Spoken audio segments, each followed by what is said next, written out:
Game day scoreboard rolling on as our AFC playoff picture is now locked with the LA Chargers victory. A meeting in Houston now on the line. The Chargers finish the season after this win at 11-6 as they take care of the Las Vegas Raiders 4-13. A couple late wins in the season cost them the first overall pick. The Raiders now set to select 6th overall. Justin Herbert 28-36 for 346 and 2 touchdowns as LA will now take their talents to the postseason and try and make some noise.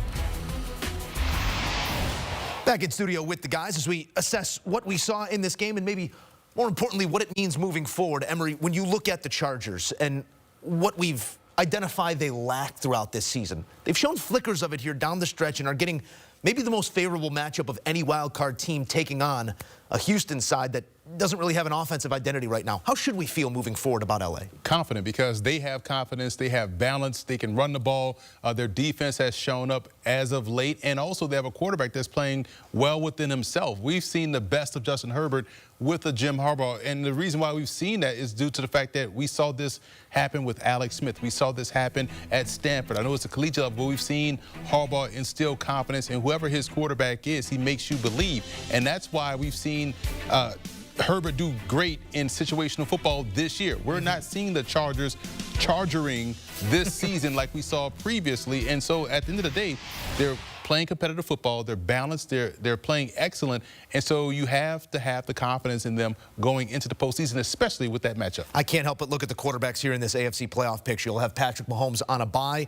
You'll have Buffalo led by Josh Allen. You'll have Baltimore led by Lamar Jackson. Houston, Denver, and the Chargers, some young studs there with Herbert sort of being transitioned between one era and the other, and then the old head in Pittsburgh in Russell Wilson. Mac, I'm going to go out to you here. As we look at this matchup between Houston and the Chargers, quarterback play, it's going to decide things. Defense obviously is going to be a big factor as well, but who do you give the edge when you put Houston, their current version, on the same football field as the Chargers?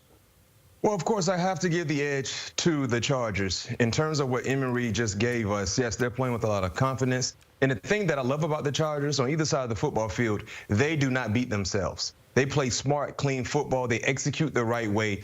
And they wait for you to make a mistake. And that's just a telling sign of coaching. Coach Harbaugh has done a great job in getting his guys to be disciplined and play within the scheme. And the thing that I like about the Chargers more recently than none is the way they're throwing the football. You guys remember how they started the season? Run, play good defense. Run, play good defense. But over the last few weeks, especially the last 2 ball games, they have been throwing it in around the yard. Granted, they played against lesser opponents, but they made those teams look bad. Look at what Justin Herbert did against the New England Patriots, right? And then you talked about what he did today. In those last 2 ball games against the Raiders today and the Patriots a week ago, almost 600 yards through the air, 5 touchdowns. Now he goes into round 1 with an abundance of confidence throwing the football, and then today, Quentin Johnston showed up. Career day, over 13 receptions for almost 200 yards through the air. If he can bring that same mindset to week 1 in the playoffs, you know what you're going to get out of Ladd McConkey. But if Quentin Johnston can show up to the party as well,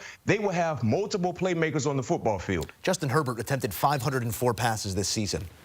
3 of them picked off by the opposition. That is the second fewest interceptions by a player who attempted 500 or more passes behind Aaron Rodgers, who had 2 in a 500-plus attempt season. Point being, when you have a quarterback, you have a chance. What are the chances that Vegas can find themselves a quarterback? You're no longer in position to draft one without compensation of moving up to one of those premier picks, selecting 6th overall. What's the future look like? They won 2 of their last 3. They beat the Jaguars and the Saints in meaningless games. And you can say, well, they're still playing hard for Antonio Pierce, right? Well, we saw Gerard Mayo get fired after he won in Week 18, so it doesn't mean anything. But as you point out, Joe, they have pick 6 right now. And if they want an edge rusher or a defensive tackle, that's the place to be. But you're not going to get a quarterback. And you're going to have to trade up. Tom Telesco has a history of not trading up. Usually he stays put, takes the best player available, and he's had success with that for the Chargers.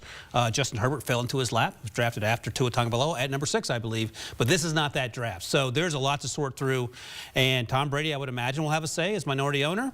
Mark Davis will obviously have a say as the owner, and Aiden O'Connell, I would imagine, is not the future.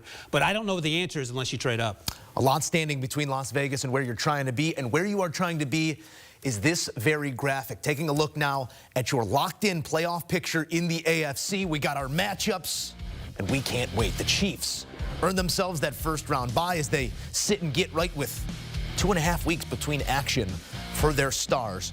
The Broncos and Bills, your 2 versus 7, going up in Buffalo. Maybe we'll get some snow. The Steelers and Ravens going to run it back for a 3rd time this season. We'll see what that looks like in B-more as the Ravens clicking on all cylinders. The Steelers sort of limping in. And then it's Chargers and Texans with the wild card side getting all the love from our analysts.